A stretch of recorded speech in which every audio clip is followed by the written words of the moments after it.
Hello and welcome everyone. स्वागत है एक बार फिर से आप सभी का अपने YouTube channel CBSE ATC classes 6, 7, 8 पर। आज की इस वीडियो में क्लास 8 के चैप्टर नंबर साउंड कुछ इंपॉर्टेंट क्वेश्चन डिस्कस करने वाले हैं। तो बिना किसी देरी के चलिए शुरू करते हैं। सबसे पहला क्वेश्चन दे रखा है हमारे को, व्हाट इज फ्रीक्वेंसी। फ्रीक्वेंसी किसे कहते हैं? तो इसका आंसर हमारा सिंपल हो जाएगा, द नंबर ऑफ ऑसिलेशन पर second is called frequency, its unit is hertz. Number of oscillation पर सेकेंड, एक सेकेंड में जितने भी ऑसिलेशन होते हैं उसी को हम उसकी फ्रीक्वेंसी कहते हैं। And its unit is hertz. इसकी जो यूनिट होती है, इसकी यूनिट्स को हम हर्ट्ज में मेजर करते हैं। What do you mean bye oscillatory motion?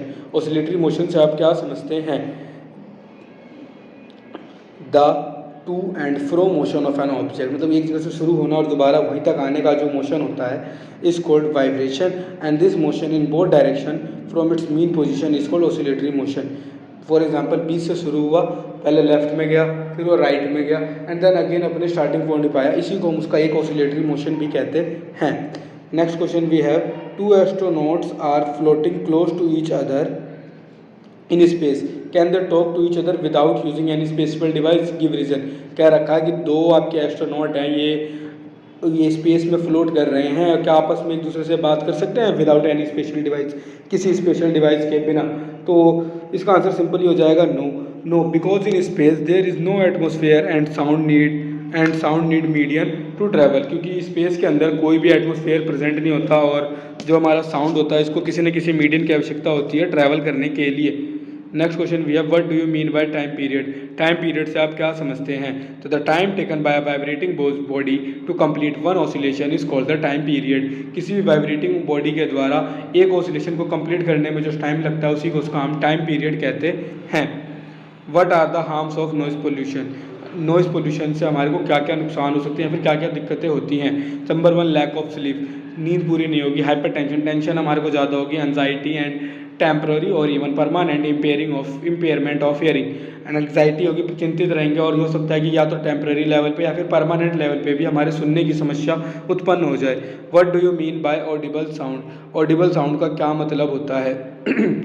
So in human cases, the sound which we can hear clearly is known as audible sound. वह साउंड जो हम क्लियरली सुन सकते हैं उसी को हम ऑडिबल साउंड कहते हैं। It has a range of frequency from 20 hertz to 20,000 hertz. इसकी रेंज होती है जो कि 20 हर्ट्ज से लेके 20,000 हर्ट्ज तक होती है। Next question we have, what are infrasonic sound? Infrasonic sound किसे कहते हैं? तो the sound which have frequency lower than 20 hertz are called infrasonic sound. वो सभी साउंड जिनकी फ्रीक्वेंसी 20 हर्ट्ज से कम होती है उसको हम इंफ्रासोनिक साउंड कहते हैं। What is noise pollution? Noise pollution क्या होता है? तो इसका आंसर है, the presence of unwanted and excessive of sound in the environment is called noise pollution. Unwanted जिसको हम नहीं चाहते हैं, फिर जो भी एक्सेसिव साउंड एनवायरनमेंट में प्रेजेंट है उन सभी को हम नॉइज पोल्यूशन कहते हैं। What are the method to control noise pollution? Noise pollution को कंट्रोल करने के लिए क्या क्या मेथड यूज़ किए जा सकते हैं, फिर क्या क्या मेथड हो सकते हैं? तो following are the method to control noise pollution. नीचे कुछ मेथड दिए गए हैं जिनकी मदद से हम नॉइज पोल्यूशन को कंट्रोल कर सकते हैं। सबसे पहले दे रखा है, the noise pollution can be controlled by reducing the respective source of noise pollution. Noise pollution को हम कंट्रोल कर सकते हैं जो भी सोर्स, जो मतलब कि जिस भी जगह से या फिर जिस भी सोर्स से या फिर जिस भी जगह से आपका नॉइज़ निकल रहा है उस नॉइज़ वहाँ पर उसको कंट्रोल कर लिया, फिर उसको रिड्यूस कर दे तो नॉइज़ पोल्यूशन कंट्रोल हो सकता है। Second, the blowing of horns and speaker should be strictly avoided near school and hospital. अब ये जो है हमारा ब्लोइंग ऑफ हॉर्न्स बजाना या फिर स्पीकर बजाना, इसको स्ट्रिक्टली अवॉइड करना चाहिए near school and hospital, school और हॉस्पिटल्स के पास में। More and more tree should be planted on road side because trees absorb sound. ज़्यादा से ज़्यादा पेड़ पौधे लगाने चाहिए रोड साइड, क्योंकि जो पेड़ होते हैं ये साउंड को एब्जॉर्ब करने का काम भी करते हैं। Next question we have, suppose a bell is ringing in a vacuum, will you able to hear the sound? कोई एक हमारा बेल है, बेल जो है वो रिंगिंग हो रहा है, बज रहा है एक वैक्यूम में, मतलब जहाँ पे कोई भी एयर प्रेजेंट नहीं है। Will you able to hear the sound? क्या आप आवाज़ को सुन पाएंगे? तो इसका आंसर हो जाएगा no, we will not be able to hear the sound of vibration because sound can not travel in vacuum. हम बिल्कुल नहीं सुन पाएंगे क्योंकि जो साउंड होता है इसको ट्रैवल करने के लिए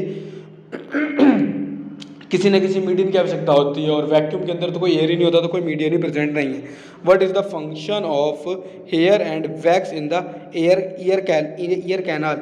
जो हमारे कान पे ऊपर जो ये बाल और जो फर्स वर्स होते हैं, इनका क्या काम होता है? The hair and wax in the ear canal helps to keep out foreign debris such as dirt and bugs. जितने भी गंदगी वगैरह होते हैं, इनको बाहर निकालने का काम यही करते हैं।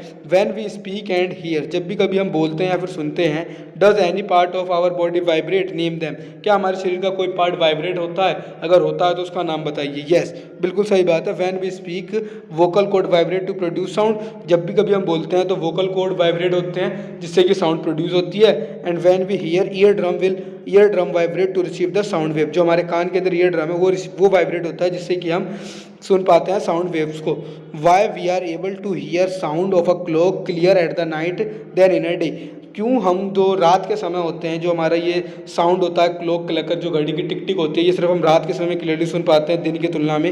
So the noise pollution is quite low at night. जो नॉइज पोल्यूशन होता है रात के समय में काफ़ी कम होता है। Therefore the sound of the clock appear much clear at night than in a day. जिसकी वजह से जो साउंड होता है नॉइज क्लिकर, ये हमारे को रात के समय में ज़्यादा बेहतर सुनाई देता है एज कंपेरिजन टू डे। ये हमारे कुछ इंपॉर्टेंट क्वेश्चन थे चैप्टर साउंड के। उम्मीद करता हूँ आपको कोई दिक्कत नहीं होगी। अगर कोई दिक्कत है तो आप कमेंट सेक्शन में पूछ सकते हैं।